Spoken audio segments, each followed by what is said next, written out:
Have you ever spent way too much time typing out long texts? Stop wasting those precious minutes.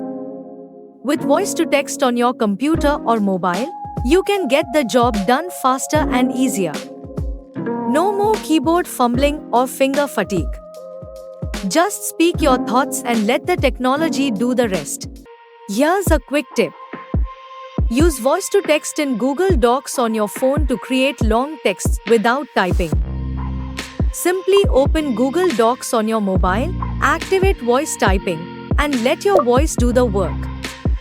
Once you're done, your document automatically syncs to the cloud.